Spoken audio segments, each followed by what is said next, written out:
Okay. सबसे पहले आज हम बात करने वाले हैं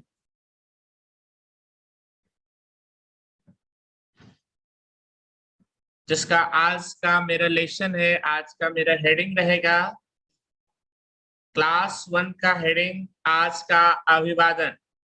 इट मीन्स ग्रीटिंग वर्ड। अभिवादन हमारे भारत का एक पहचान है, एक संस्कृति है। यहाँ का एक रीति रिवाज की तरह निभाया जाता है। इस वर्ड्स को, अभिवादन को कैसे, कब, कहाँ यूज करना चाहिए मैं आज बताऊंगा।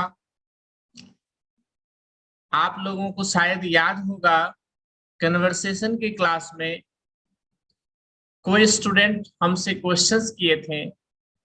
किसी वाक्य में मैंने प्लीज का उपयोग किया था। किसी स्टूडेंट का कोई स्टूडेंट हमसे क्वेश्चन किए कि सर इसमें प्लीज वर्ड का उपयोग क्यों होगा। सो गाइस, आज हम लोग अपने जीवन में बहुत सारे वर्ड्स का यूज करते हैं, लेकिन हम लोगों को ये पता नहीं होता है कौन सा वर्ड्स को किस तरह से उच्चारण किया जाएगा। हम लोग इतना जरूर जानते हैं कि किस वर्ड को कब उच्चारण किया जाएगा, लेकिन हम लोग ये समझने का कोशिश नहीं करते हैं कि किस शब्द को किस दिशा में किस तरह से उपयोग किया जाएगा। आज हम लोग उसके बारे में पढ़ेंगे। स्पोकन का, स्पीकिंग का, कन्वर्सेशन का अर्थ होता है कि जब आप किसी से बात करें, जब आप किसी को अपना भाव प्रकट कराते हैं, तो आप उस सिचुएशन को, आप उस स्थिति को और सामने वाले व्यक्ति की एक्सप्रेशन को देख के ही बात करें। उसी हिसाब से इंग्लिश में वर्ड्स को यूज करना होता है और एक ही वर्ड से बहुत सारे अर्थ निकलते हैं, जैसे कि आप लोग पहले से जानते हैं। इसीलिए उस शब्द को, उस उच्चारण को स्थिति, परिस्थिति को देख करके हम लोग बोला करते हैं। सो गाइस, आज का लेसन अभिवादन, ग्रीटिंग, जिसका अर्थ होता है, हम अनिल गोयल आपका स्वागत करते हैं और स्टार्ट करते हैं।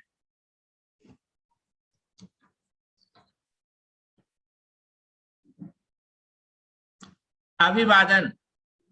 अभिवादन का तरीका इस बात पर निर्भर करता है कि जिस व्यक्ति का आप अभिवादन करना चाहते हैं और वो आपसे उम्र में, रिश्ते में या फिर ओहदे में बड़ा है या छोटा है, या आपके हम उम्र है, यानी आपकी उम्र के समान है, उसको ध्यान में रख के हम बात करते हैं।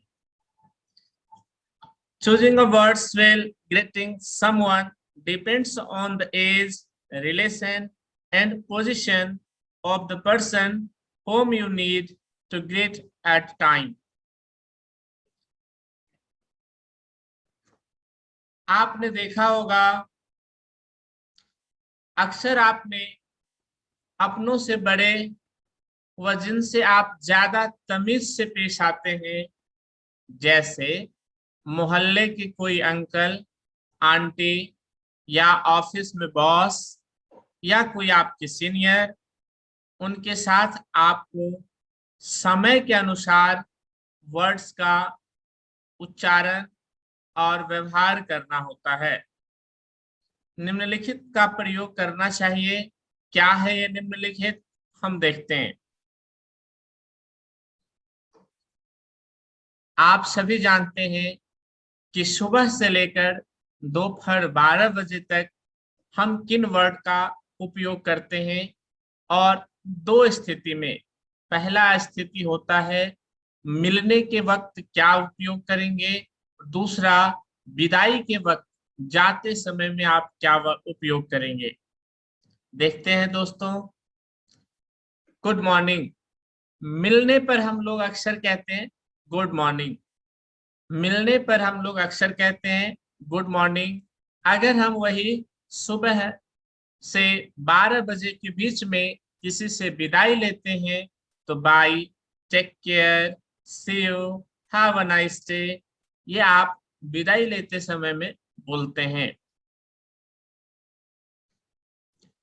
दोपहर 12 बजे से लेकर शाम 5 बजे तक मिलने के वक्त गुड आफ्टरनून और विदा लेने पर bye, take care, see you, have a nice day का उपयोग करते हैं।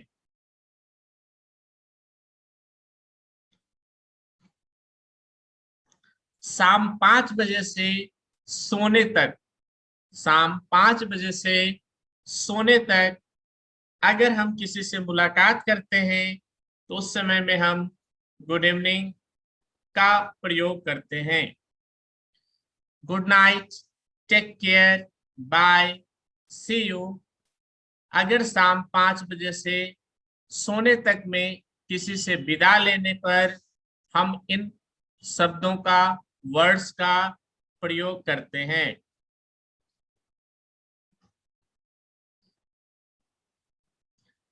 मान लीजिए दोस्तों, मान लीजिए आप रात के 8 बजे किसी से मिले तो मिलते वक्त क्या कहेंगे?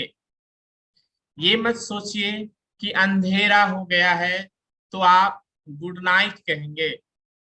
जैसा बताया गया है कि रात के 11 बजे भी अगर किसी का अभिवादन करना पड़े तो मिलते समय में गुड इवनिंग ही कहना होगा और विदाई लेते समय में गुड नाइट कहना होगा। इससे बेहतर विकल्प आपके पास कुछ नहीं है। कुछ स्टूडेंट्स, कुछ व्यक्ति को अक्सर देखा जाता है कि अगर अचानक किसी से रात को 10:30 बजे, 11 बजे मुलाकात हो जाए तो देखते हैं कि मुलाकात के समय में ही गुड नाइट कह देते हैं। नहीं दोस्तों, हमें 12 बजे से पहले या उस रात के बीच में किसी भी वक्त किसी से मुलाकात करने पे हम उसका अभिवादन करते हैं। पहले वो सिचुएशन को देखिए कि जब आप किसी से मिलते हैं तो हमें ये नहीं पता होता कि सामने वाला प्रॉब्लम में है या वो खुशी में है। इसीलिए हम अपना भाव हमेशा खुशी से ही प्रकट करेंगे।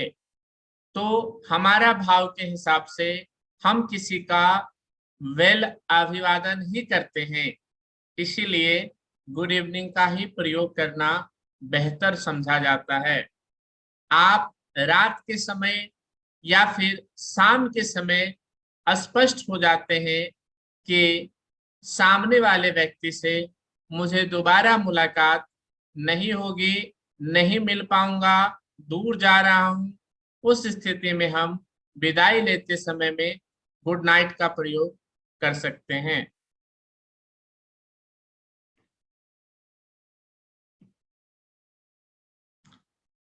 हाँ, अगर आप अपने किसी दोस्त या भाई, बहन या फिर कोई खास जिसके साथ आप बहुत फ्रैंक हो या फिर आपसे उम्र में, आपकी पोजीशन में छोटा कोई आपसे मिले तो आप उसे हाय या हेलो का प्रयोग भी कर सकते हैं।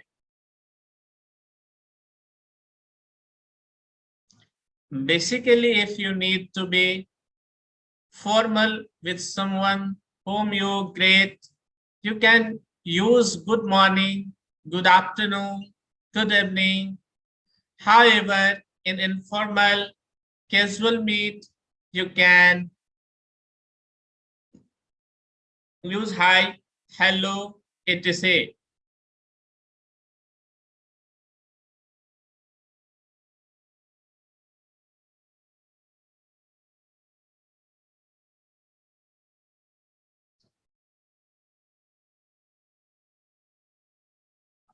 हमारे जहन में माइनर्स वर्ड्स माइनर वर्ड्स को, शिष्टाचार को बहुत ही महत्वपूर्ण समझा गया है। इन शिष्टाचार से हम क्या सीखते हैं? To show your good manners, keep in mind. अच्छे शिष्टाचार को दिखाने के लिए निम्नलिखित बातों का बेहद ध्यान रखें। अगर आप किसी के भी सामने अपना पोजीशंस को, अपना एजुकेशंस को डेवलप करके रखना चाहते हैं, तो आप अपने शिष्टाचार, अपने माइनर्स को हमेशा शो करें, हमेशा प्रकट करें। हम कुछ बातों पे जरूर ध्यान रखेंगे जब हम सामने वाले से बात कर रहे होते हैं। तो नंबर फर्स्ट, आप किसी से कुछ मांग रहे होते हैं तो प्लीज काइंडली जैसे शब्दों का प्रयोग करिए। आप बड़े हैं, छोटे हैं, पोजीशन में या उम्र में, दोनों स्थिति में अगर आप किसी से ले रहे हैं, मांग रहे हैं, मांगता शब्द आपको हमेशा झुक के हो करना चाहिए। इसीलिए हम इस वर्ड में प्लीज या काइंडली जैसे वर्ड्स का प्रयोग करते हैं। If you are asking someone for something, use please, kindly sort of words.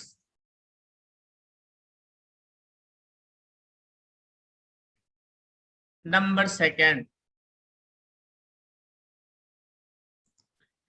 आपको कुछ दिया गया या आपकी किसी बात को महत्व दिया गया तो थैंक्स कहना मत भूलिए।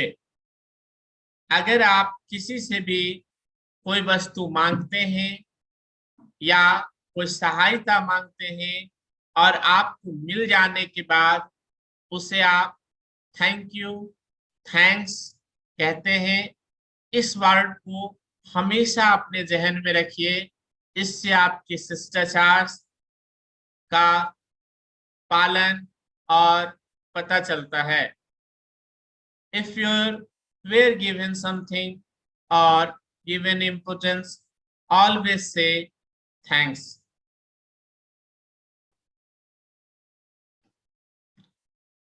नंबर थर्ड,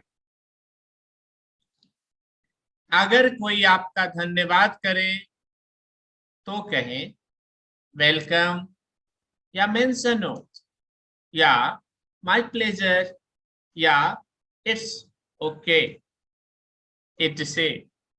दोस्तों, अगर आपको देखना इस समय में ये होता है कि किस काम के लिए वो आपको धन्यवाद कह रहा है, किस काम के लिए आपको धन्यवाद कह रहा है।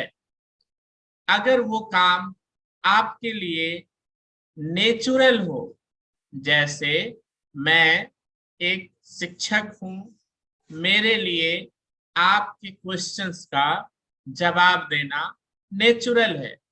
अगर मैं आपके क्वेश्चंस को जवाब दे देता हूं तो आप संतुष्ट होने के बाद मुझे थैंक्स कहते हैं।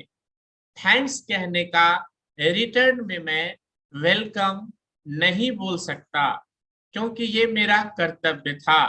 वेलकम मैं बोलूंगा तो गलत नहीं होगा, लेकिन इट्स माय प्लेजर अगर बोलते हैं तो सबसे ज्यादा अच्छा होगा, क्योंकि वो मेरा कर्तव्य था। अगर कोई अनजान व्यक्ति आपको मुलाकात हो जाए और उस समय में आपको पेन की जरूरत होती है और आपके पास पेन नहीं होता है और उस व्यक्ति से आप पेन की सहायता अगर लेते हैं जिसे आप नहीं जानते हैं, उस समय में अगर हम उसे थैंक्स कहते हैं तो वो व्यक्ति का रिटर्न में मेंशन नोट आना चाहिए। वो वेलकम भी बोल सकते थे, लेकिन मेंशन नोट क्योंकि वो उसके पास था और जब किसी व्यक्ति को सहायता करना ये भी एक कर्तव्य है, इसीलिए मेंशन नोट या इट्स ओके का प्रयोग किया जाता है। हम कहेंगे कि वेलकम का प्रयोग अगर हमें करना हो तो कौन सी वाक्य पे बहुत अच्छा होगा। दोस्तों, उस समय में आप ध्यान दें, मान लेते हैं कि आपके पास एक मोबाइल फोन पहले से है और मैं आपको फिर से एक मोबाइल दूं। उस समय में आप मुझे थैंक्स कहेंगे, लेकिन मैं प्लेजर नहीं कह सकता, मैं प्लेजर नहीं कह सकता, मेंशन नोट भी नहीं कह सकता, इट्स ओके भी नहीं कह सकता। और उस समय में अगर मैं वेलकम का प्रयोग करूं तो मेरे लिए बेहतर होगा। सिचुएशन ये देखना है कि क्यों नहीं इस वर्ड का उपयोग कर सकते हैं। बिल्कुल करा जा सकता है, लेकिन दूसरे का खुशी को, दूसरे की सिचुएशन को समझना बहुत जरूरी होता है। किसी वर्ड्स को यूज करते समय में आप सामने वाले का फीलिंग्स और कर्तव्य को ध्यान में रख के वर्ड्स का प्रयोग करेंगे। अक्सर आप देखते हैं कि ज्यादातर कोई भी व्यक्ति थैंक्स का गिव आंसर जो देते हैं वो अक्सर वेलकम ही देते हैं।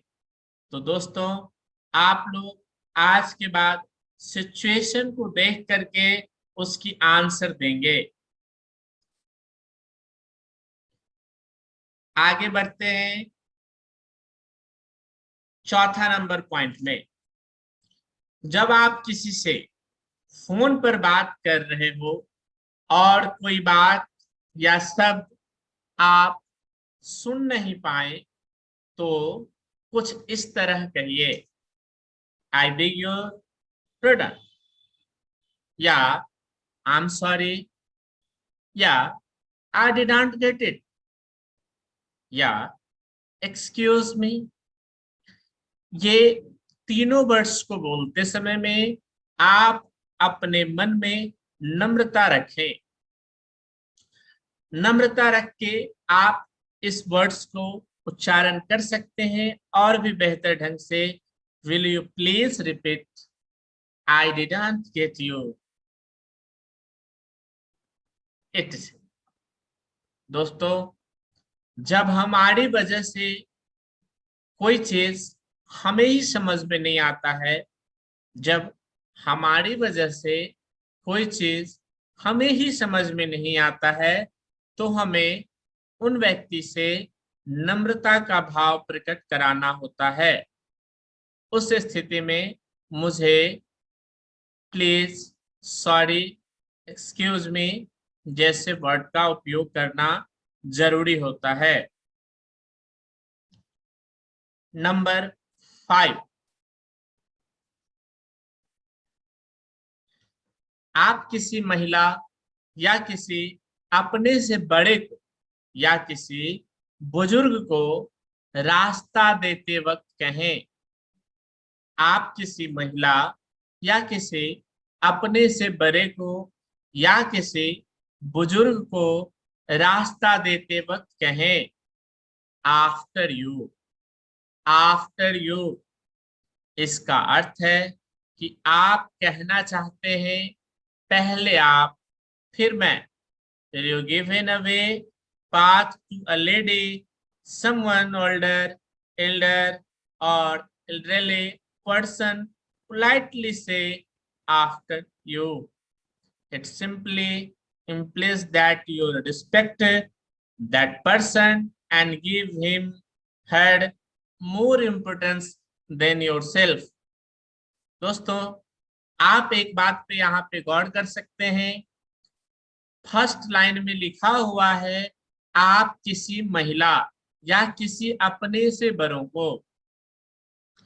दोस्तों, यहाँ महिला का अर्थ आपसे बड़े ही नहीं, आपसे छोटे कोई भी फीमेल, लड़की, बहन, पड़ोसी, कोई भी हो, वो फीमेल हो वो सभी महिला में आते हैं, वो चाहे आपसे छोटा हो या आपसे बड़ा हो। हमारे संविधान और हमारे पुरुष तत्व कर्तव्य के हिसाब से हमें पहला स्थान महिला को दिया जाता है।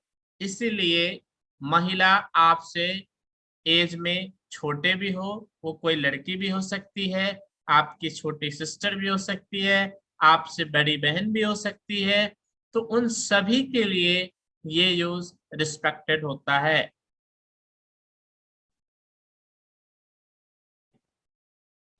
Number 6, if someone asks you, how are you? It's pretty common you say, I'm fine, but it's better to ask him as well about how he, she is.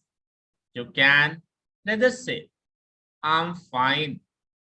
What about you? Or great, you said. Or fine and you, etc. अगर कोई आपसे पूछे how are you, तो आमतौर पर आप कहते हैं आई एम फाइन, लेकिन साथ ही साथ आपको उस व्यक्ति का हालचाल भी पूछना चाहिए।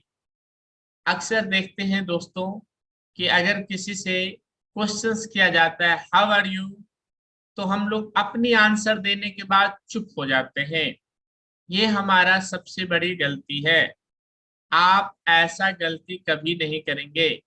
जब आपसे कोई हालचाल पूछे तो पुनः आपको भी उनसे हालचाल पूछना चाहिए, और आप उस समय में आई एम फाइन के बाद जस्ट कह सकते हैं I am fine, what about you? I am fine, what about you?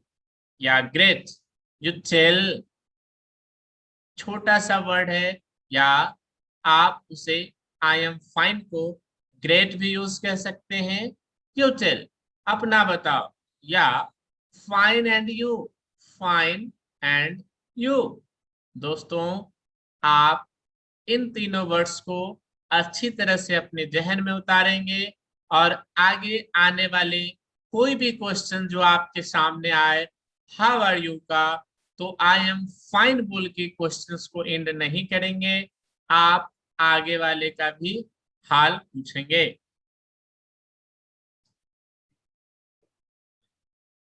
Number 7, 7 number point.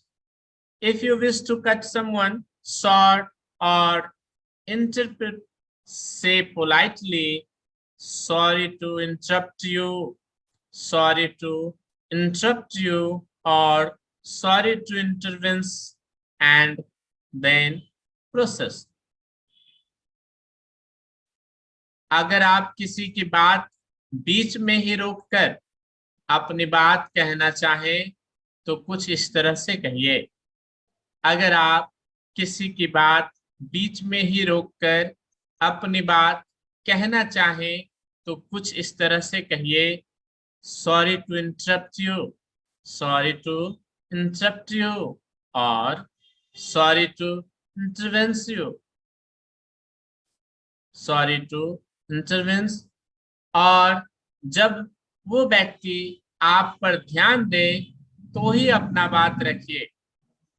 जब किसी को बोलते वक्त में बीच में आप अपना बात कहना चाहते हैं तो आप अपनी सेंटेंस रखने के बाद वो व्यक्ति के ऊपर ध्यान दें और देखें कि सामने वाला व्यक्ति आपके ऊपर ध्यान दिया है तो आप आगे का बात को रखेंगे।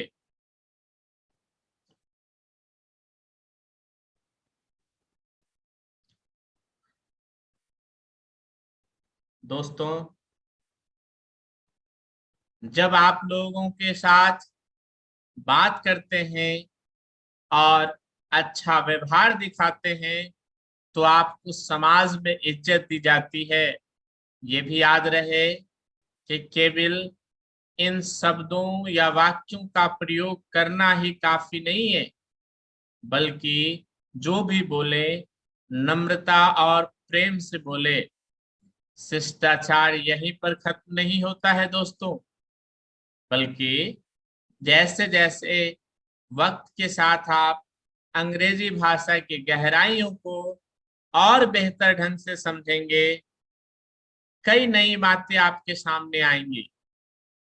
दोस्तों, याद रखिए कि जब आप लोगों के साथ बात करते हैं और अच्छा व्यवहार दिखाते हैं तो आपको समाज में एक अलग इज्जत दी जाती है।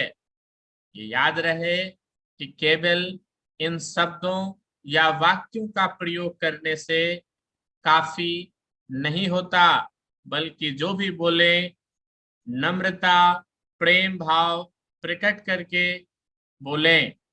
शिष्टाचार आपको बोलने पे खत्म नहीं होता है, बल्कि जैसे जैसे आप वक्त के साथ आप हमारे साथ अंग्रेजी भाषा की गहराइयों को समझेंगे, कई नई बातें आपके सामने आएंगी, कई चीजें बदलती जाएंगी। उन बातों को ध्यान में रखना है।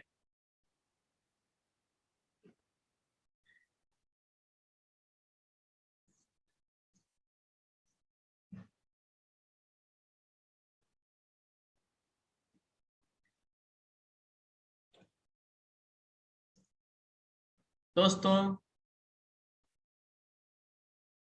हम देखते हैं यहाँ पे एक हमारा हेडिंग है, कह रहा है समय कितना हुआ। What is the time, what is the time, what is the time. हम अक्सर बोलचाल वाले वर्ड को पूछते हैं, बोलचाल वाले वर्ड में इसको यूज करते हैं अपने दिनचर्या में। अक्सर हम इन बातों को यूज करते हैं। भाई बताओ क्या समय हो रहा है, समय कितना हुआ। हम लोग उसको बहुत ही अलग अलग तरीकों से बोलते हैं। आइए सीखें कि अगर कोई आपसे पूछे कि कितने बजे हैं तो इसे इंग्लिश में आप कैसे बताएंगे। दोस्तों, आसान है, जवाब देना बहुत आसान है। आपसे पूछ देता है कोई व्हाट इज द टाइम, हम जवाब दे देते हैं। अगर 5 PM होते रहता है तो 5 PM, 6 PM होते रहता है तो 6 PM। लेकिन इससे मेरा भाव और शिष्टाचार प्रकट नहीं होती है। इंग्लिश की ये परिपूर्ण ज्ञान नहीं है। आप उसे एक अपनी सभ्य भाषा में उपयोग करें। तो इंग्लिश में आप कैसे बताएंगे? हिंदी में आप कुछ इस तरह से कहते हैं, 5 बजे हैं, या 5:10 या 7 बजने में 2 मिनट है, या 2:15 या 3:30 आदि। इस तरह से हम अपने समय को बताते हैं। दोस्तों, अगर हम इसी को प्रकट करेंगे तो ध्यान दीजिए, कोई कहता है कि 2 बजे को क्या कहेंगे। 2 बजे को कैसे कहेंगे इंग्लिश में? 2 o'clock, 2 o'clock। हम लोगों को पूर्ण रूप से इसको समझाना होगा, किसी को बोलना होगा 2 बजे को क्या कहेंगे, 2 o'clock। उसी तरह से अगर आपसे कोई पूछता है 11 बजे को क्या कहेंगे, आप लोग मुझे फास्ट इसका रिप्लाई करें। 11 बजे को क्या कहेंगे? 11 बजे को क्या कहेंगे? फास्ट इसका रिप्लाई दें। Tanveer 11, 11 o'clock। Tanveer 11 o'clock, 11 o'clock। Uday Kumar 11 o'clock। Ashish Ranjan 11 o'clock। Very good, very good. सभी अपना अपना आंसर बिल्कुल दें, टाइप करें हमें। Nikita Shiv Kumari 11 o'clock, thank you. Adil अनबित, वेरी गुड, वेरी गुड। जितने भी स्टूडेंट आप लोग जुड़े हैं वो एक्टिव रहे। मैं देखता हूँ कि आप लोग कन्वर्सेशन के क्लास में बहुत सारे स्टूडेंट अब्सेंट होते हैं और फिर बाद में कहेंगे कि सर हम लोग सिखा ही नहीं, पढ़ा ही नहीं। ये आपकी अपनी दायित्व है और इस चीजों से जितना पीछे भागिएगा वो उतना ही आपको पीछे करते रहेगा। दोस्तों मेरा इतना मानना है कि अगर हम 100 करोड़पति के साथ रहते हैं, मान लीजिए कि आपके मोहल्ले में 4 करोड़पति है और आप उनके साथ उठना बैठना रहना खाना पीना सारा तौर तरीका उसका फॉलो कर रहे हैं, तो दोस्तों 100% 5वीं करोड़पति आप ही बनेंगे। तो ये याद रखें कि अगर आप हमारे साथ जो हमारे ग्रुप में मेंबर्स है उनके साथ कन्वर्सेशन हम लोग करते हैं और जिसका इंग्लिश बिल्कुल डाउन है, बिल्कुल पुअर है, उसमें भी हम लोग अच्छा खासा कर सकते हैं। इसीलिए आप लोग कंटिन्यू और रेगुलर रहें। बिल्कुल सही। हम लोग कहेंगे 11 o'clock। दोस्तों 7 बजे को क्या कहेंगे? 11 o'clock, 7 बजे को। ठीक इसी तरह से आप कोई भी समय रहेगा आप उसे डायरेक्ट में, जैसे 4 बजा है 4 o'clock, 1 बजा है तो 1 o'clock, इस तरह से आप उसे कह सकते हैं। नेक्स्ट नेक्स्ट है, अब हमको क्या समझना है उसको ध्यान दीजिए। अगर यहाँ पे हम कह दें कि कितने बजकर इतने मिनट हुए हैं, इतने बजकर इतने मिनट का फॉर्मूला, मतलब मिनट प्लस पास्ट प्लस घंटा, minute plus past plus our, minute plus past plus our, इतने बज के इतने मिनट। मान लेते हैं कि कोई कहता है 7:10 हुआ, तो हम उसे इंग्लिश में किस तरह से जवाब देते हैं? मान लो कि यहाँ पे मैंने कहा अगर आपको कहना है 5:10 हुआ, तो सोचिए मिनट कितने हैं? 10, घंटे कितने हुए? 5। तो फॉर्मूला के अनुसार आप क्या कहेंगे? 10 past 5, 10 past 5, क्या कहेंगे? 10 past 5। वेरी गुड दोस्तों। अगर कुछ बज के कुछ मिनट हो रहा है तो हमें मिनट पहले बोलना होता है, बाद बीच में पास्ट को रखेंगे, लास्ट में आवर को रखा जाता है। अगर 5:10 हुआ है तो उसे इंग्लिश में लिखेंगे 10 past 5, 10 past 5। कोई कोई देखते हैं कि यहाँ पे एक क्वेश्चन कर लेता है कि सर 10 minutes past 5 hour बोल सकते हैं कि नहीं? बिल्कुल बोल सकते हैं, लेकिन आपको बता दें according to grammar, according to English formula rules, कहा जाता है कि आपको मिनट और आवर का उच्चारण करना अनिवार्य नहीं है, क्योंकि रूल्स के हिसाब से पहले मिनट बोलना है, पास्ट रखना है बीच में, और लास्ट में आप आवर को रखेंगे। तो 10 past 5।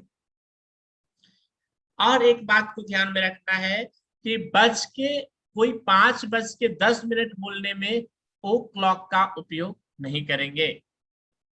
अगर 8:20 हुए हैं तो फॉर्मूला के अनुसार आप क्या कहेंगे? 20 past 8, 20 past 8। दोस्तों आप देख रहे हैं यहाँ पे मैं 20 past 8 ओ क्लॉक का उपयोग नहीं कर रहा हूं, सीधा 20 past 8। क्यों? क्योंकि ये ग्रामर बेस्ड फॉर्मूला पे बैठाया है।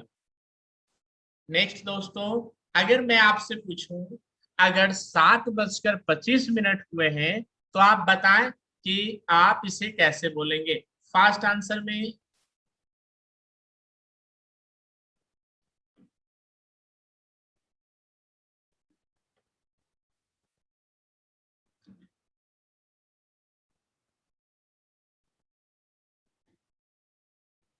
Very good, very good.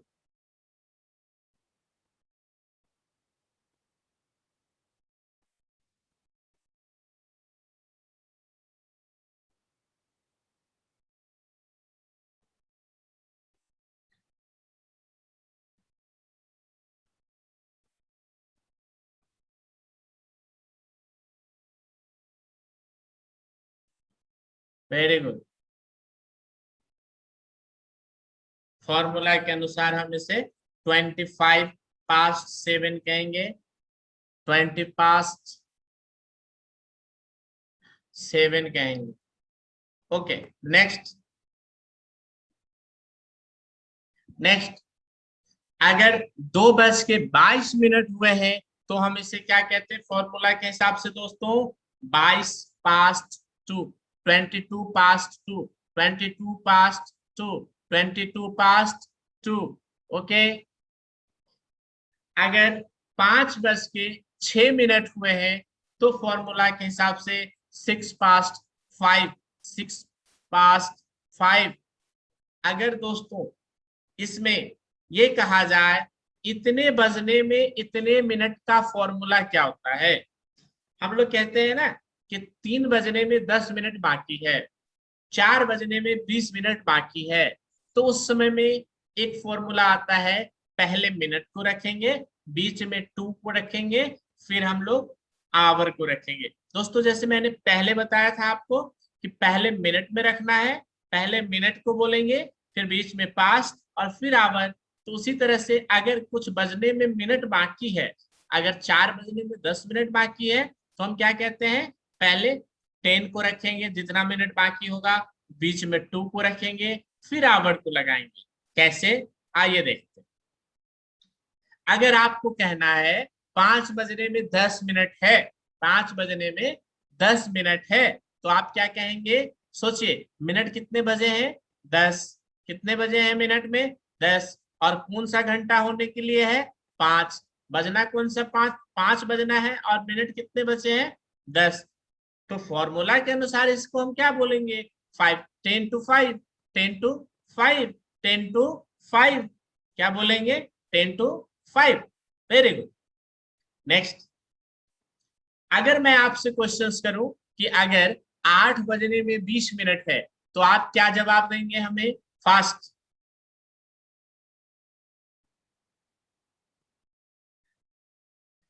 Very good, बिल्कुल सही दोस्तों, बिल्कुल सही। 8 बजने में 20 मिनट है, 8 बजने में 20 मिनट है, तो 20 to 8, 20 to 8, बिल्कुल सही जवाब। अगला क्वेश्चन कहते हैं अगर हम आपसे कि 2 बजने में 12 मिनट है, तो आप लोग सही जवाब क्या देंगे, 12 to 2, 12 to 2, 12 to 2, बिल्कुल सही। अगर आपसे पूछे 11 बजने में 12 मिनट है, तो आप क्या कहेंगे फॉर्मूला के अनुसार, 12 to 11, 12 to 11। अगर आपसे कहें 11 बजने में 12 मिनट है, तो आप क्या कहेंगे, सॉरी 11 बजने में नहीं, 5 बजने में, कुछ मिस्टेक है उसके लिए सॉरी यहाँ पे। नेक्स्ट, एक यहाँ पे मैंने नोट लिखा है कि 1 घंटा में अगर 1 आवर में दोस्तों 60 मिनट होते हैं, तो 60 मिनट का आधा कितना होगा, 30 मिनट।